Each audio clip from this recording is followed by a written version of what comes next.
Hey everyone, we are here with Seamus from My Fictions. If you don't know them, you should fucking check them out. They are a fantastic band, not a new band, out of Boston. They're kind of mixed state. The vocalist, right, is in New York, and then the Mhm. rest of you guys are like in Boston. Mhm. Yep. They have a new album coming out. Touch of Glass comes out Friday. Check it out. It is a fantastic piece of work. I can't wait. I told you, I'm a vinyl guy, so I can't wait to have the whole experience, like put on my headphones and like sit there like a kid.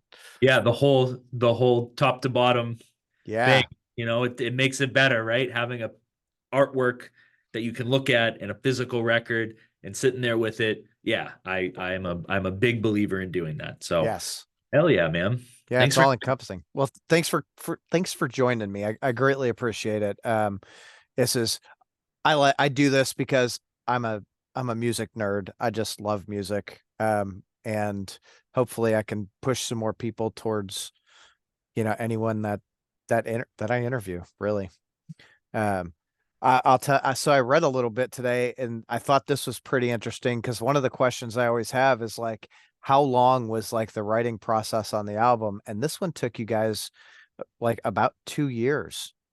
I'd say maybe a little bit less than 2 years. I feel like we were at one point we were in a pretty solid rhythm of weekly syncing up. And Tyler, our guitar player, I said this before, is like he's like the kind of like the mastermind behind all of our songs, or at least the riff. So he'll usually come to my house when we were recording this record or writing this record, and he'd have an idea, or he would send us like a demo the day or a couple days before. And it was just a really organic process of us getting these riffs together, all meeting up. Me and Mike, our bass player, kind of adding our own personal flavor to the songs, fleshing them out in person.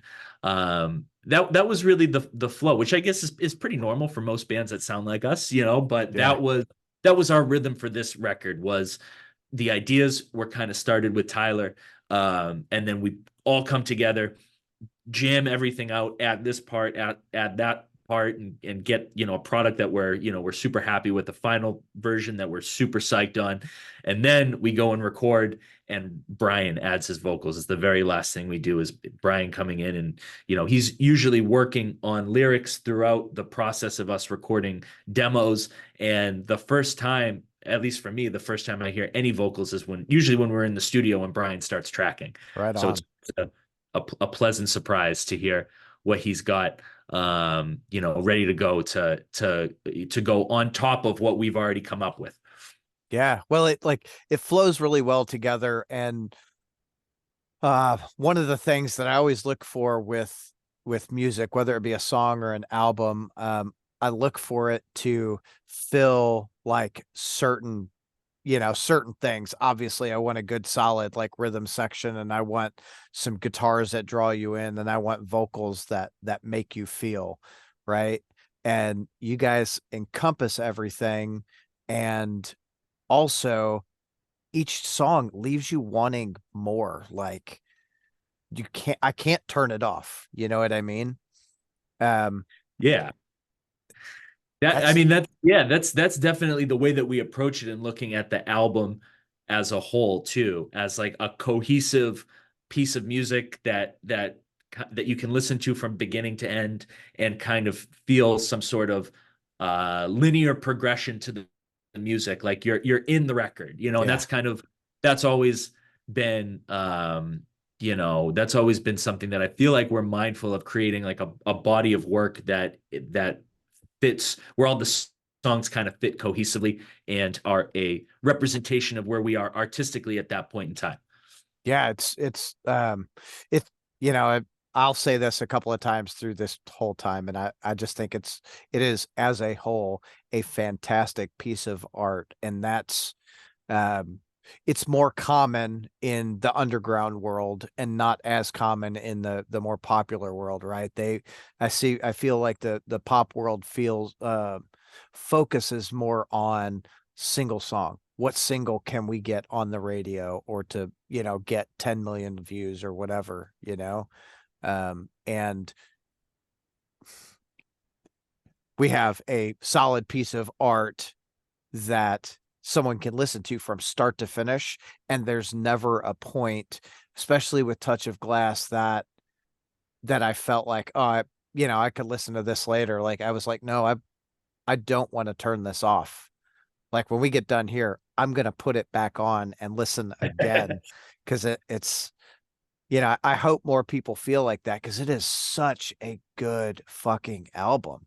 Well, that's such a huge compliment that we put our music in a way that somebody can listen to it, want more, and can get lost in the record, so to say. Like that's a huge compliment because even going back to my favorite records, they capture that same, that same sense. Yeah. Like Crack the Sky from Mastodon is one of my favorite What records a ever. great album. That's a record, and that's the first one that comes to mind when I think of that idea of getting lost in the record, and you're kind of on a journey from beginning to end. And it's way better if you just listen to the whole thing, Yeah. even though, Oblivion is my favorite song on the record. And sometimes I just put that on. I more times than not will want to listen to the entire record front to back instead of just cherry picking individual Yeah. singles. So it's Yeah. cool. It's a great compliment, and I really appreciate it. Yeah. It's just fantastic. There's a lot of albums like that though, and I think for me, through my whole life, I've always been the guy that like I'll wake up and like, oh, I want to listen to this band today. And I pick an album and I put that album on and I start from start to finish. Like Mhm. I'm not gonna skip a song. I just want to hear this whole thing. Like Crack the Sky is a really good, Mhm. representation of that.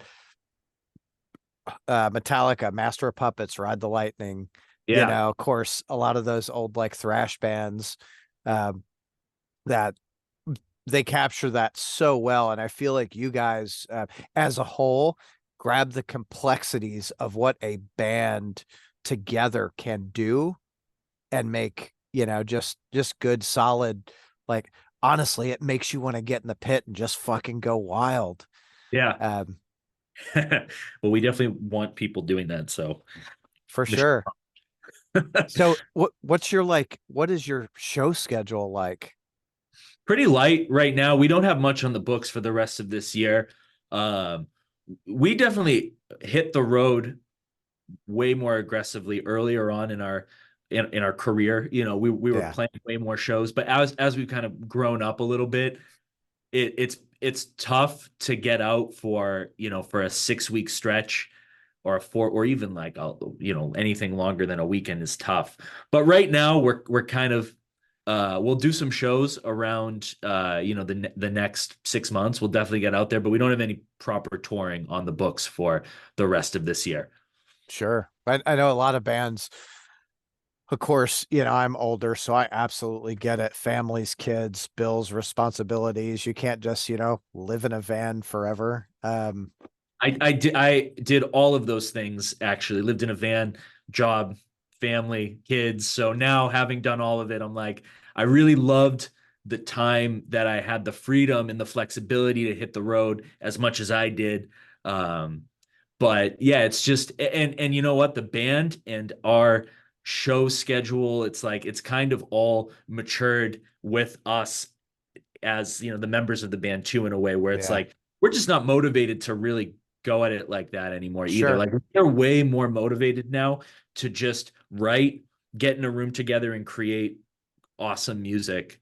And we my vision for it has always been like I want to put out as much music as we possibly can because that's where I feel the most creatively fulfilled as my fictions is Yeah. when we're writing music together and we're recording together and we're in that creative zone together is when I feel the best about our band. Not to say that I don't love getting out there and playing, but we only have a limited amount of time with what we can actually allocate to my fictions. And I just feel like writing music and releasing music is the most it's definitely Productive. the most productive and the most rewarding use of our time at this Yeah. point.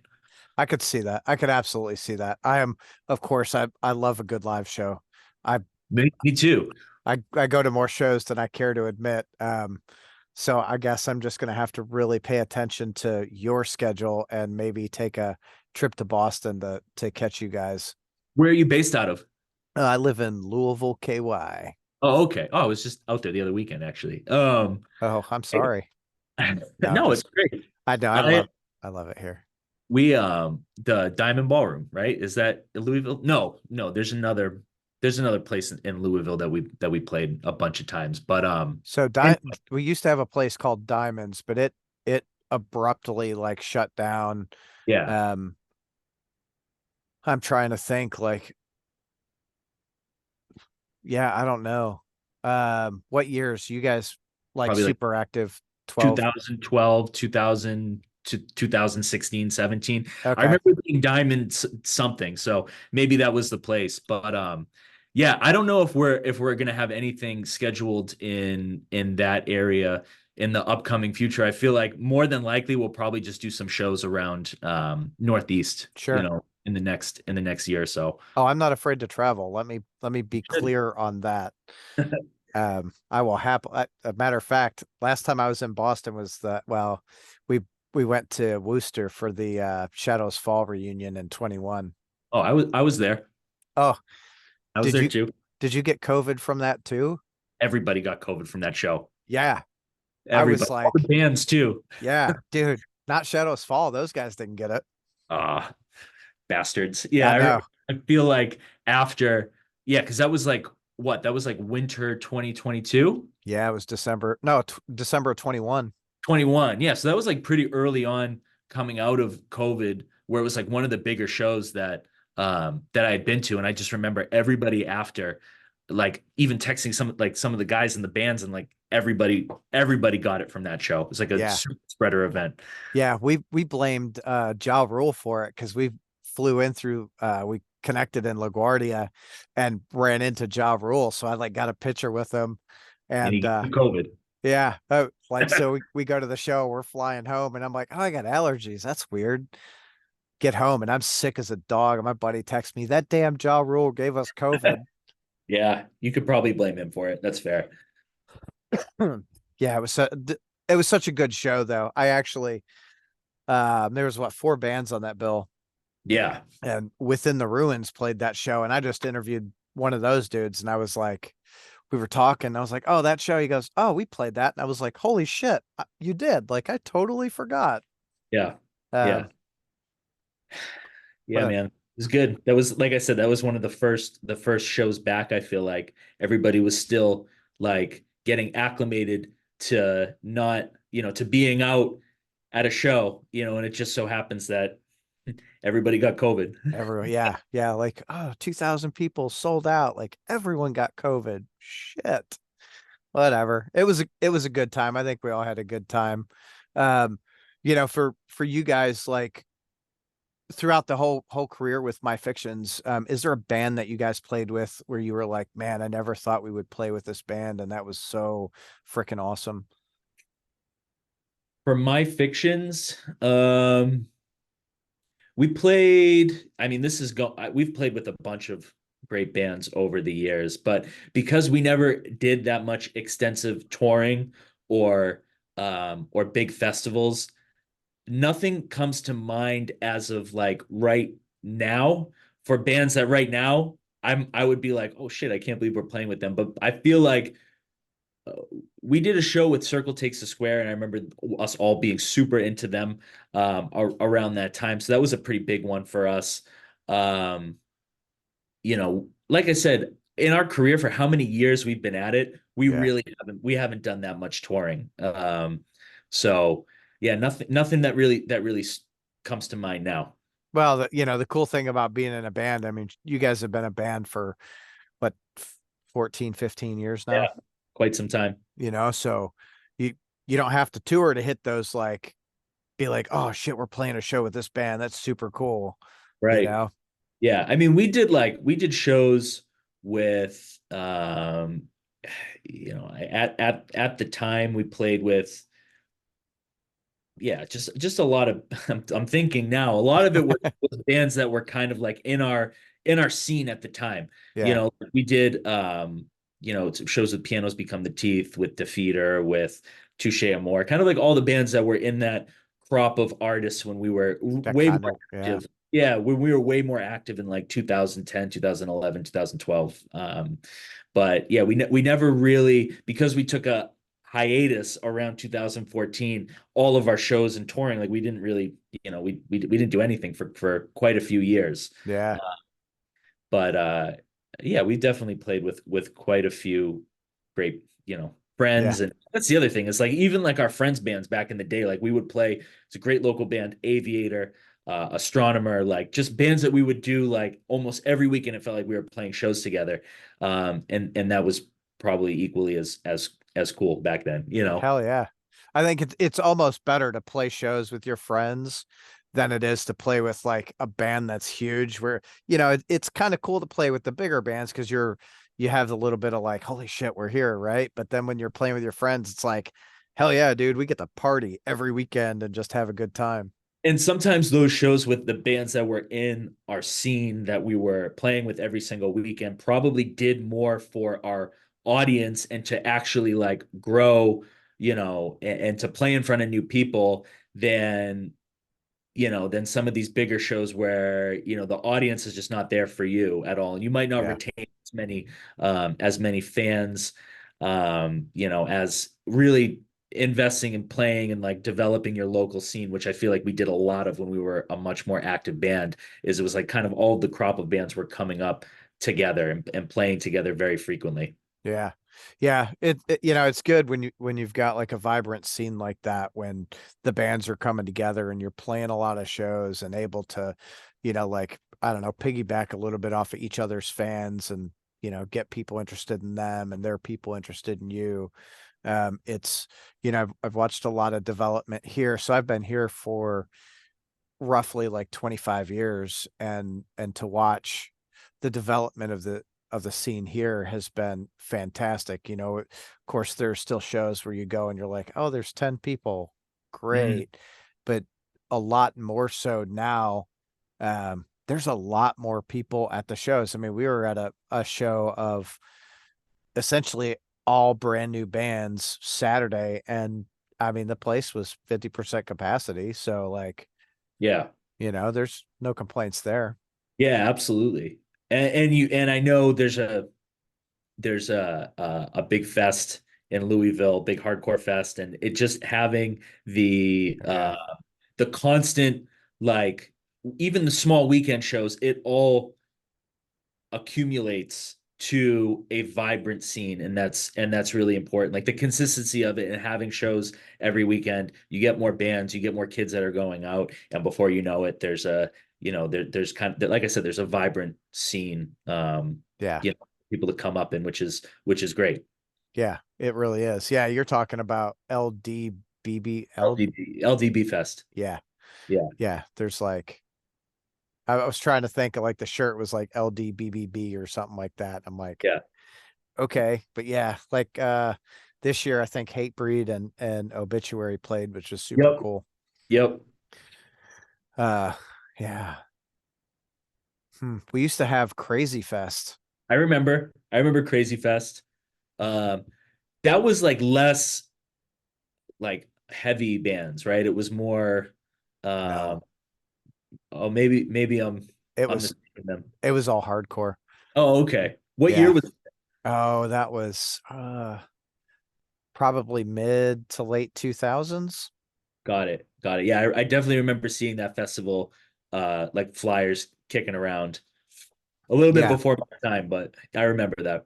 Yeah, I was just talking about that with a buddy of mine last week or the week before. I don't know, like I think one of the dudes from Ignite Records, maybe, he threw it with a partner, Hmm. and I don't know, I remember like everyone's like, "Oh my God, Crazy Fest, we're gonna go crazy," and we did. It was fun. Yeah, maybe it's time to bring it back. Yeah, or I mean, LDB is like, I feel like that's kind of taken its place. It sounds like that's probably what the torch was passed on to that. Yeah. Yeah.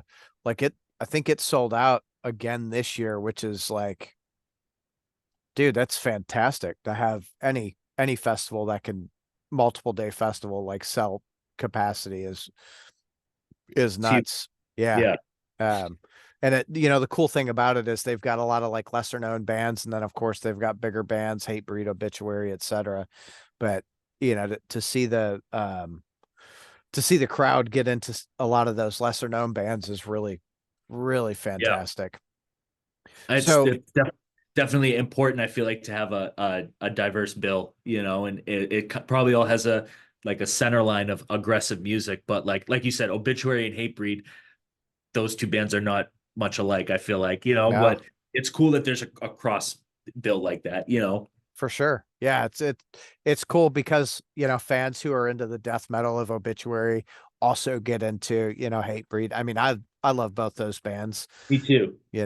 to go to a show and have both those bands on the bill. I'm like, fuck yeah, this is cool, Hell yeah. A diverse bill is super nice because it also, especially when you're there like all day, you don't get bored with like the same like chug chug or whatever. Yeah, Um, it it kind of mixes up a little bit, and you're like, oh shit, yeah, keeps it fresh. absolutely. I agree with you. So for you, like early on, who were some of the artists that inspired you to get into playing music?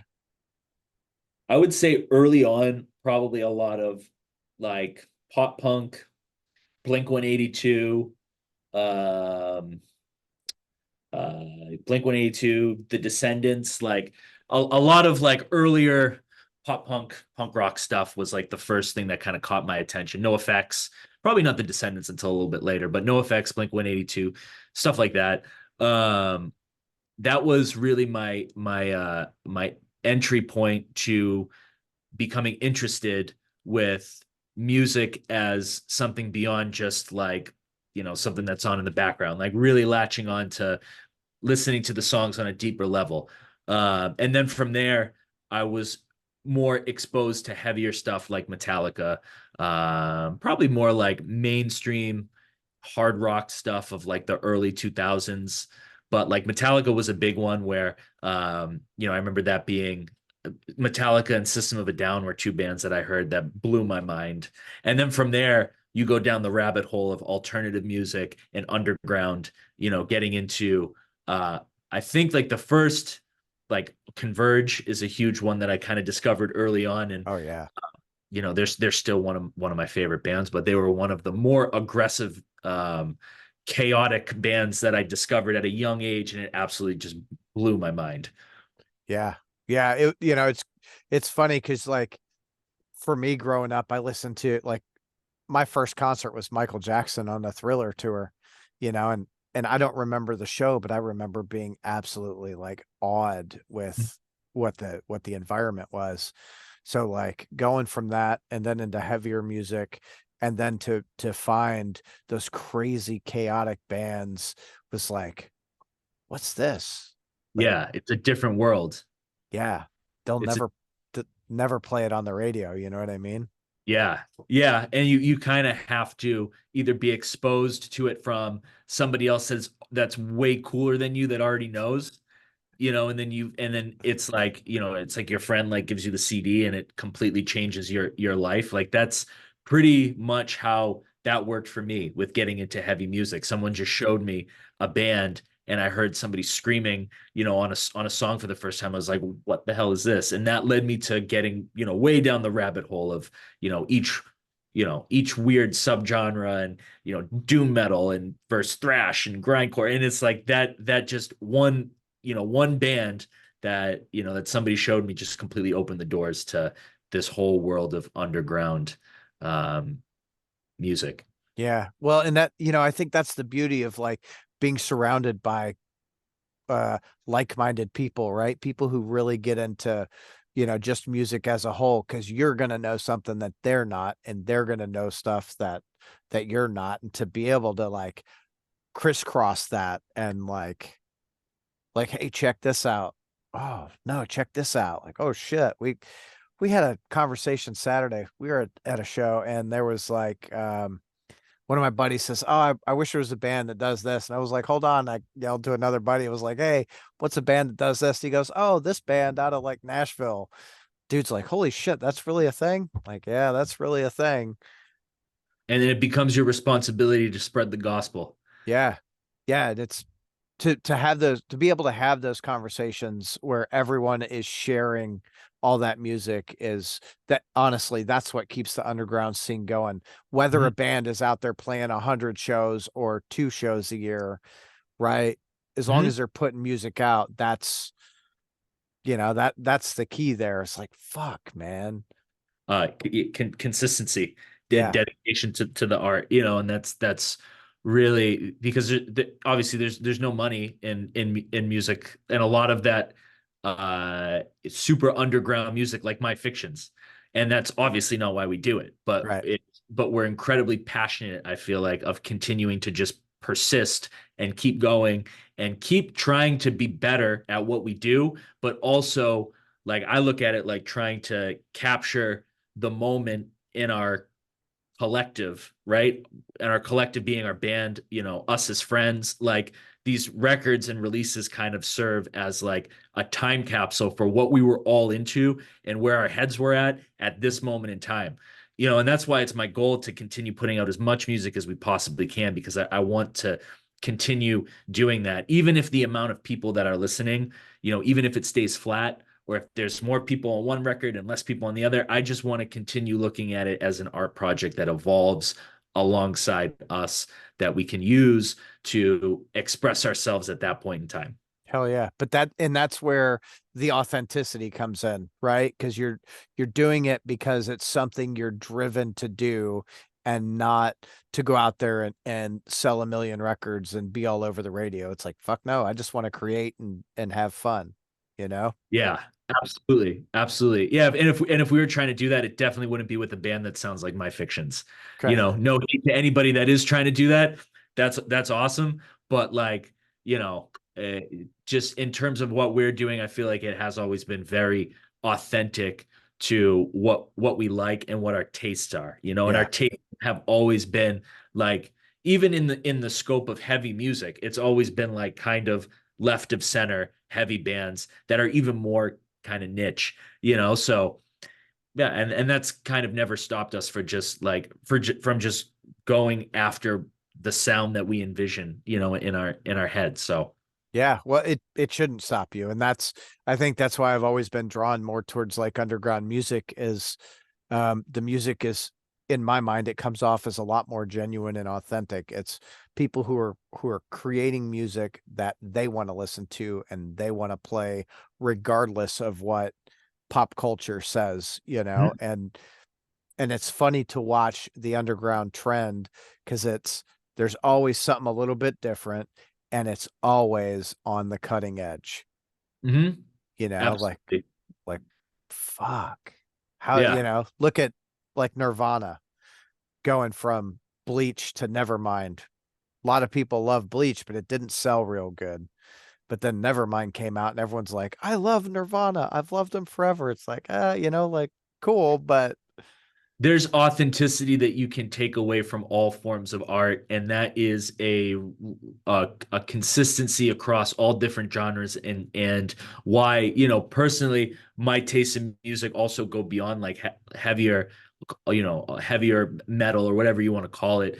It is that spark of authenticity and knowing you can kind of sense that somebody is trying to get something out, right? yeah. And that comes across in all different forms of music. But no, you make a good point. That's what we as people attach ourselves to as fans, right? We're looking for that human connection through art, and yeah, there's a lot of that in heavy underground metal. Yeah, for sure.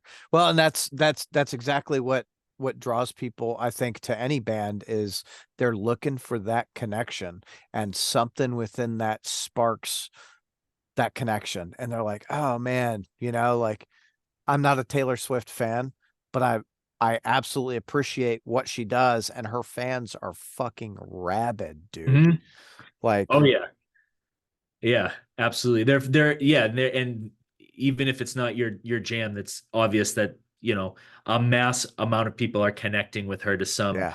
to some degree that's deeper than just turning a song on the radio and saying this is cool. Like they're really kind of one with the artist, I feel like, which is cool. Yeah. Yeah. Like they do the whole Rocky Horror Picture, like we're gonna dress up and shit. Like, all I right. bet I back it. Yeah. Cool. Like go have a good time. I'll never shit on an artist for, for doing whatever they want to do and having fans that are rabid. Like it might Me, not be my jam, but fuck, have a good time, yeah, I feel the same way. you know? My daughter, her first concert was Justin Bieber, and she's like, I don't really want to tell people. Like, who gives a fuck? You liked If it. that's all that matters. Did you Yeah. did you go, did you go with I her? didn't. Nah, my wife took her. I at the time I had a crazy schedule at work. I would have like if she wants me to go to a concert, I'm like, all right, let's go. I don't care. Like, That could have been the thing that sparks interest to more, to the rabbit hole, right? So yeah, of everything else, like you never know. Like for you, like you said, it was like the Michael Jackson show. That could be, even though, Justin Bieber is a huge pop star, that could open up a whole world of, live music and art. And that's just the entrance point. for sure. So you mentioned that you want to keep creating, and I know the new album comes out Friday. Are you guys looking at or have you started writing for the next thing? We're going to start soon. I think maybe in the next couple of weeks. I was actually talking to the guys earlier, and we were trying to figure out a time that we can all link up. And I think our guitar player might have some riffs, um, in the chamber ready to go. So yeah, I think we'll be working on new music very soon. That's cool. That's super cool. It's exciting for me, especially with you guys being so new to me. I'm like, oh, I can't wait to get the vinyl, but I can't wait to hear what else comes from you guys because um it's sparked something, the music itself is really exciting. I connected with it. Like Brian's vocals, the way he fucking screams, I'm like, oh, that You feel it. yeah. Yeah, it makes me feel really good. So I'm like, that's cool as shit. Yeah. We'll definitely be working on new music soon. I mean, I think the good thing about the way that I feel like we kind of like operate as a band is that we're not beholden to any schedule. The label that's putting this out is great friends of ours, and it's like we're if we feel like writing a new record, we're gonna write a new record. We're gonna do an EP. Maybe we'll do a split with another band. Like, it's very freeing to have zero constraints Yeah. and by a record cycle or a touring schedule. And again, like no, not to like diss any bands that do operate by those parameters, because I get, especially when you have other people that are invested in your art, like, there is a way to do it to optimize, just the reach. But where we really don't have that many people invested in us, and we don't have to do it, we're kind of just like I said, we're eager to get back into it, even though we are putting a record out this week. Like, Yeah. fuck it, we're just gonna start working on the next one next week. Yeah. Well, and that's again, that's a cool thing about I think about underground is there's not more times than not with the minor labels, right? The independent labels, they don't care. Like you put out what you want to put out. We're gonna we're gonna back you because we believe in the product that you're putting out. Mm. Like so every album is fresh. It feels fresh and inspired versus getting on some of those, larger independents or even the major labels where it's, we expect it. Cool, your record came out this day. You've got Years of touring. yeah, and we expect another record out in a year. And you're like, what the Yeah. what the fuck is going on here? Yeah, I mean, I get it, especially when there's financial buy-in from a label, and you have more people dependent, not dependent, but more people just bought in to the Yeah, success of something. You know, that's just, that I understand the reasoning for being more regimented, in a way that bands operate in that sense. But with us not being at that point, it's like we may as well just let's do. whatever works for our schedule and like, you know, or our creative schedule, you know, like Yeah. what we feel like doing. And it's like historically, those have always been my favorite bands that just feel like they're always working on the next record, you know. Even if it's a band that tours all the time, like Meshuggah is an example of that. I feel like they Yeah. always have another record like in the chamber ready to go, and it's like the band just never stops. And I feel like, you know, I now look at bands like the combined amount of their output as creatives means something to me as a fan, you know, and I look at a band like Converge that has had so many records, you know, and has just been consistently doing it for so long. And I look at that like that bulk of, you know, creative output, and I respect it so much as a Yeah. fan. And my goal is to get there at some point with a musical project where people can look at us like that. Hell yeah.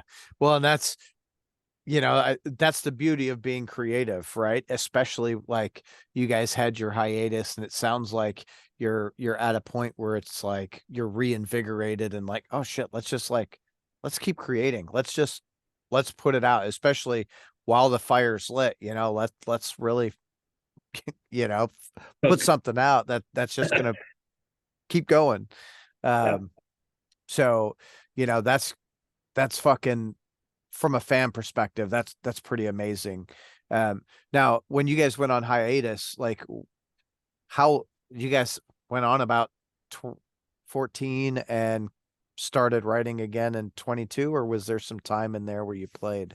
So we did a couple shows sprinkled in, like just a couple local shows. But our last record came out, Stranger Songs came out in 2014, Yeah. and yeah, we did some shows, did some touring. Went away, I believe, the same year. But didn't announce anything. We just kind of decided that we wanted to put it on pause for a minute, and then we did an EP in 2021 that we kind of came together over the course of COVID. Not that that was like the catalyst of us getting back to it, but I think just the fact that we were feeling like, you know, like we had to get out and do something. The vehicle for us to do it was through our band. Yeah. And the other thing too is like we still like us as members of the band were friends like the entire time. Like I'd see everybody almost every single weekend. Like we were still, you know, very close as people. We just I don't think we had the desire to do my fictions. Uh, and I was playing in other bands and touring with a bunch of different projects at the time, and everybody was kind of doing their own, you know, their own thing. So yeah, that was kind of the timeline from when we decided we were going to go on hiatus through Time Immemorial, which is our EP that we came out with in 2021, leading us up to now the full length. Yeah, that's cool. That's Sometimes you need that, right? Like, Yeah, we just needed a break because we had been playing together for so long before that. I mean, we had been a band in some form. We had been a band playing together with me since 2008, um, and Tyler and Brian since probably 2005, 2006, I believe. So everybody had been playing music together for so long that I think we all wanted some time to breathe, you know, and to yeah. let my fictions just cool for a minute and pick it back up when we felt inspired to do so. So since like 2014 until right the EP or even you know the latest album, is there as a whole for the band, are you guys feeling um different now than you did then, or Oh yeah, absolutely. Way different. I feel like our goals have changed. I feel like we were motivated to tour, but I think we were more motivated we're more motivated now to just make the music that we're comfortable making or we're inspired making. And yeah. sometimes that's really heavy. You know, sometimes that's a bit more ethereal, you know, jammier. And sometimes it's neither. It's something completely different that we've never done before. I feel like in 2014, we were probably a little more regimented in what we would do as a band, and we had way more parameters around what we thought was cool. because we were a lot younger, obviously, and we were Sure. probably more motivated to um to probably have a bit more appeal, and we were younger and hungrier. So I feel like we were hungrier to make it. Whatever making it means to a band that sounds like My Fictions. We were more eager to just expand our audience, and I feel like that made us question what we were doing way more. Where we're like, well, should we really play these sort of shows, or make music that sounds like this, or put music out on this type of label, where now it's not as calculated. I feel like it's more probably a bit more organic now in terms of how we position ourselves as a band. That's cool. So it probably feels a lot better as a whole to be more organic and not as calculated. And when you're like, okay, this is like we have to stay this line. It honestly, like an outside perspective, is it looks like it would feel kind of boring to do the same thing. Yeah, it gets boring to say no to things because they don't fit your preconceived notion of what your band is. Where that's really, I feel like we say no for other reasons now. We say no just because it's like, it's either scheduling conflicts, or it's like everybody has a limited amount of time to contribute to the band, so we have to be more decisive with Yeah. what we choose to do. But that's different than not doing it because it just doesn't fit our vibe. I feel like that's kind of a different reasons fundamentally. So yeah, that's definitely the main difference between how we were operating, back then versus where our heads are at right now. And it is pretty liberating to be on the other side of that and to just be way more open to whatever comes our way. Yeah, that's cool. It for my life right now has kind of been all about like the death of the ego. And it feels like as a band, you guys took that hiatus and that was kind of like, you know what? Fuck what we were thinking, right? You kind of killed the ego and like, let's just go out and play. Let's do what we want to do. I completely agree with that. I think that is I think that is probably accurate. I don't think that it was necessarily like ego driven, but I do think it was the preconceived notion of what we were. Yeah. And those two things are probably quite synonymous, when you Yeah. really break it They down. definitely go hand in hand, you right? know so yeah, that's a really good point. And plus, you just reach an age where you're like, I don't give a shit. Like, I just want to have a great time with my buddies and like link up once a week and play some riffs, and then go out to dinner after and spend some quality time together. That's I feel like in our older age, as opposed to when we were doing this at 17, 18, 19 years old. That's also a huge motivating factor. It's like we just want to have a great time. So Yeah. with Yeah. no That ego. no egos, right? And you're doing it with your friends, which is that's what we all want to do. We want to Yeah. have fun with the people in our lives that we love. And who gives a shit what anyone else thinks? We're just going to do it. Yeah, and being in a band together with your friends offers a deeper connection than if we were just going out.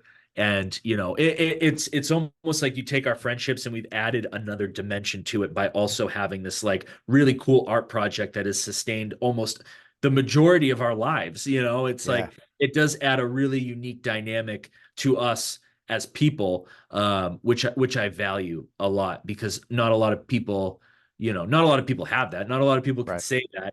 And even less people can say that it's sustained, coming up on decades. So Yeah. I really value that a lot. Yeah. That's fucking awesome. God, that is really fucking awesome. Um, Seamus, this has been absolutely amazing. Uh, Hell I yeah. I love the conversation that we've had. I absolutely love the band. Um, I'm really excited to put it on my fucking record player and listen to it loud or to piss off my wife. Um, That's great. Hopefully not honestly, too much. nah, she'll be sitting right next to me. Like we'll chill on the couch down here, and the cat will be like she's sitting right here. The cat will be like, just love me, please. I'm like, all right. Um, You're like, no, so I'm Goat Whore in Cannibal Corpse. yes, and revocation and like, yeah, I got these are all over down here. It's like Nice. my little man cave. I was gonna say it's proper man cave setup. Yes. Yeah. So I know you got things to do tonight. I greatly appreciate you coming and taking time and talking to me about the band. I I'm super grateful that you came and chatted with me because like this conversation has like not the only one I haven't listened to is the EP in 21, and now I'm like, fuck, I gotta go listen to that now. Hell yeah. Well, thank you for having me. I appreciate you being into the band, digging our new material, and beyond that, taking the time to to chat. So if we ever make it to Louisville, we'll definitely we'll grab a beer. Hell yeah. Well, I don't drink, but I'll drink like a Yep. liquid death or something. Just as Um, good. yeah. Well, my cousin lives in Boston, so I might surprise you guys at one of your shows. Nice. Hell yeah. Well, I'm looking forward to it, man. Awesome, dude. We'll go and have a great night. Thanks, you too. We'll talk to you later. Thank you. Yep. See ya.